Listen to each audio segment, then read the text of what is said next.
there was just a better world. This place is bullshit. Wish I could be part of another world. Ah ha ha ha ha ha ha ha. My dear, sweet Melinda. That's what I do. That's what I live for. Welcome to the Looking Glass.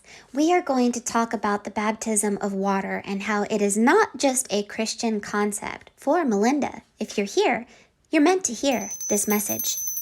Scrying is an ancient art technique, and in this technique, we can hear the voice of spirit through symbolism. The symbolisms within Melinda's piece today is about a little mermaid underwater. Melinda is about at 12 o'clock under a rainbow, and she is catching a fish. Her spirit guides are the seahorse and the goldfish. She has a bearded man at 11 o'clock holding a pitchfork, and then there is a female energy, an older woman who seems to come forward. Maybe it's a relative of yours that is coming forward to let you know that you're not alone and you're being helped. At 7 o'clock, there is a closed treasure box. Now, the seahorse has a spiral. This is a significant symbol of being under a spell. At 5 o'clock, there is a book, and there are two pieces of paper that are torn out of the book, and the book is opened up like a parallel reality. You have a very long tail that is touching around 2 o'clock, and this is reflective of the number 2. 2 souls being born again or rebirthed. The word all is in the center with the LL looking like the number 11 and the letter A being like Ariel. What they won't tell you about the original story of Ariel is that Ariel was both male and female. This was the original Adam and Eve.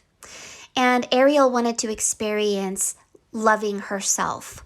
So she was cut. Her soul was cut, like the Adam was cut into Eve. And when she was cut, she signed a contract with a wicked witch, and it put her into a mirror world. And it is connected to the letter W, water, world, woman, wicked witch of the West, these wah. And when she signed this contract, she lost her voice. A voice is the allegory that we lost memory of our divinity and who we truly are or can be. So the male energy at 11 o'clock is holding a triangle going up, and the beard makes a triangle going down. Although the letter F could be father, it could also be reflective of female. Because the beard is water with the triangle going down and the triangle going up is fire. To connect water with fire is to connect male with female, androgynous energy. When we are balanced, male and female, we are in the eye of the needle. This is a mirror. So when you look at this alchemical symbolism of King Solomon has a face outside of water. This is above the water. And in the water, we see a reflection. This is a world of illusion. The letter M is on his beard with the letter W as a reflection.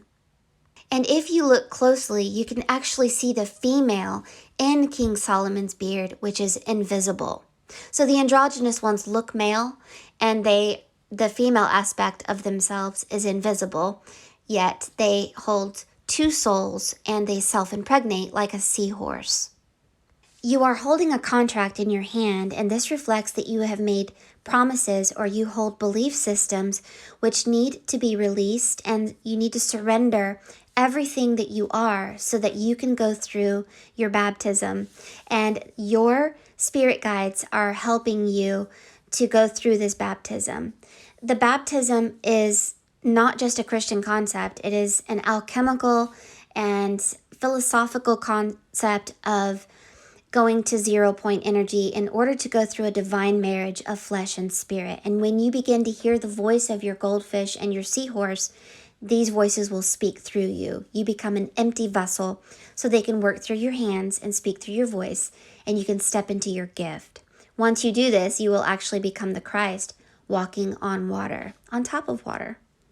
So the goldfish is about prosperity, luck, and about living in the moment. Ariel wished that she could be somewhere other than in the moment. So she thought too much into tomorrow and too much into yesterday and was out of balance. The goldfish is about going with the flow, going with the jet stream, living in peace and harmony, and living in the moment. It's funny that the goldfish transforms into a dragon, and the seahorse is known as the dragon of the sea. And so to transform from the goldfish to the dragon, this is about the sun. When we are born in the moon, we are devoid of light. And when we transform from lead to gold or from the moon to the sun, we become illuminated. So it's like transforming from the goldfish to the dragon, and we become half flesh, half spirit. And the seahorse is like a chameleon. It's a shapeshifter. I would more liken it to someone who becomes an actor, because when we get around people who don't believe as we do, or who have different ideals, or people who are polarized, we must become a chameleon and allow spirit to speak through us instead of fighting the world. So this is knowing that we aren't just ourselves. We have another half, another soul. We have an Adam and Eve when we go through this rebirth. Now, shamans call it being twice born, or your double. Christians call it being born again. But the water and being underwater is really about shifting our mindset. It's like our brain, because our brain is 88% water. And your thoughts hold a frequency. And this frequency changes the shape of the water within your brain. And so when we raise our frequency, we actually ascend and walk on water and go above water. So the seahorse and the goldfish is asking you to protect yourself and set boundaries, but realize that you aren't just yourself, and to respect what you have to say and what comes out of your mouth, because you are going through a transformation where you will realize that what you say may not just come from you, it comes from your spirit guides.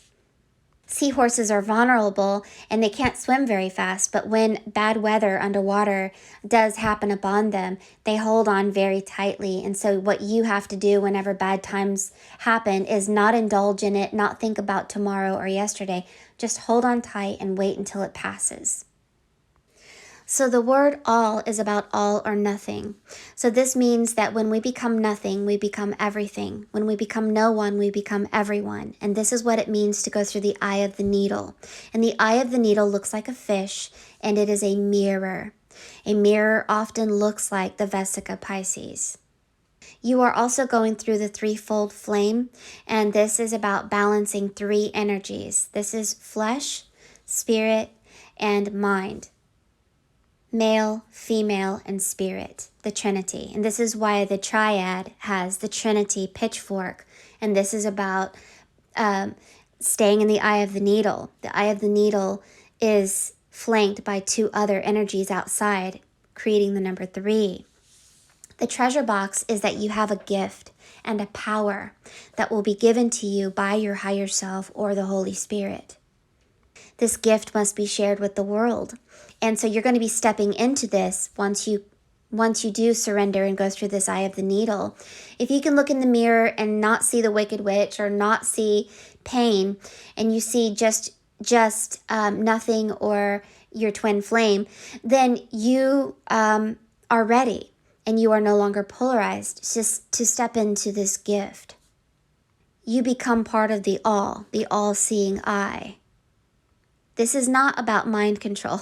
This is about a divine flow that flows in and out of all of us, but some of us can't hear it or feel it. It's a frequency of truth, life, joy, and power.